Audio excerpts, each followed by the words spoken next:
Halo semuanya, apa kabarnya hari ini? Saya harap kita semua tetap sehat dan semangat untuk menggali ilmu baru. Berjumpa dengan saya, Nikita Kezia, dalam video pembelajaran dengan topik keempat. Nah, setelah kita belajar tentang teknologi dan media untuk pembelajaran, apakah ada yang tahu kita akan belajar topik apa di pertemuan ini? Benar sekali.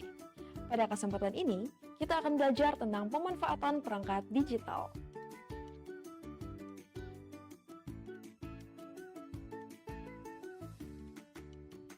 Setelah menyimak video ini, diharapkan pertama, kita mampu menelaah strategi dan contoh penggunaan perangkat digital di kelas.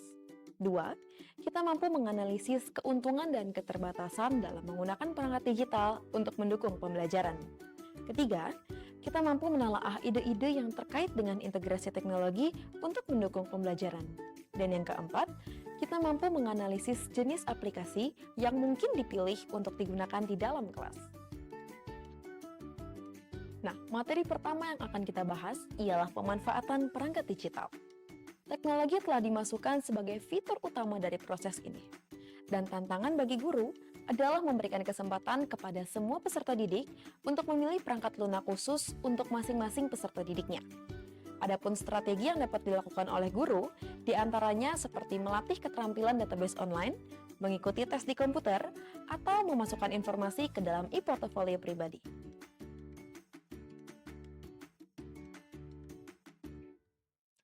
Dan sekarang kita akan beranjak pada materi yang kedua, yakni jenis sumber belajar digital.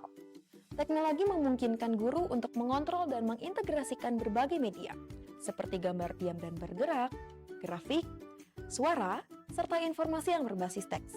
Adapun perangkat digital juga dapat digunakan untuk merekam, menganalisis, dan bereaksi terhadap respon peserta didik yang diketik pada keyboard, dipilih dengan mouse, atau layar sentuh, atau diaktifkan dengan suara. Saat peserta didik mulai bekerja dengan informasi, mereka mulai menemukan sumber belajar digital yang tersedia untuk membantu membuat proses pembelajaran bisa lebih mudah dan lebih menyenangkan.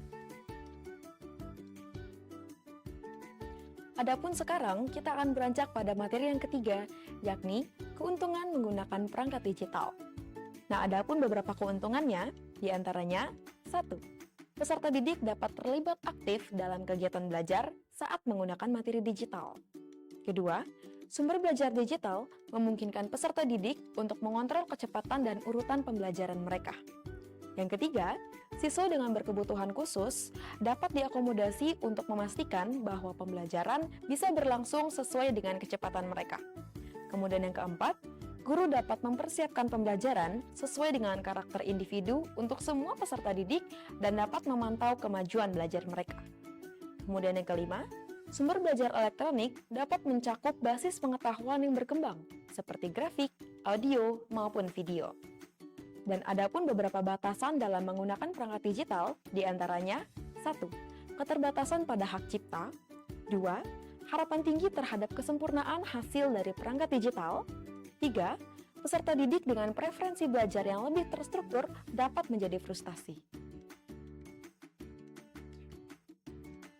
Dan sekarang kita akan beranjak pada materi yang keempat, yakni jenis aplikasi untuk digunakan di dalam kelas. Faktor yang harus dipertimbangkan termasuk bagaimana perangkat lunak dapat merangsang kreativitas, mendorong kolaborasi, dan memberikan umpan balik bagi peserta didiknya. Guru harus mempertimbangkan sistem operasi yang merupakan perangkat lunak yang mendasari komputer, seperti Mac, Windows, atau Unix yang berfungsi sebagai antarmuka komputer dengan penggunanya. Nah, adapun di komputer, instruksi kontrol dan set data disimpan dalam dua jenis memori, yakni Read-Only Memory atau ROM, serta Random Access Memory atau RAM. Nah, sekarang kita akan beranjak pada topik yang kelima atau topik yang terakhir, yakni mengkonfigurasi ruang kelas digital. Ada kecenderungan sekolah-sekolah menggunakan multi-perangkat di kelasnya, khususnya penggunaan laptop dan perangkat seluler. Beberapa sekolah fokus pada penggunaan inisiatif satu ke satu, di mana semua peserta didik memiliki akses ke perangkat sepanjang harinya. Dan adapun guru dapat menggunakan satu komputer atau perangkat seluler dengan cara yang kreatif ke seluruh peserta didik di satu kelas. Ruang kelas perangkat tunggal memungkinkan beberapa format untuk penggunaan peralatan. 1. Di mana kelompok besar seperti dengan proyektor digital. 2. Kelompok kecil layaknya bekerja sama di komputer atau perangkat seluler. Kemudian yang ketiga, peserta didik individu atau kelompok kecil dapat pergi ke pusat pembelajaran yang ditambahkan oleh komputer atau perangkat seluler.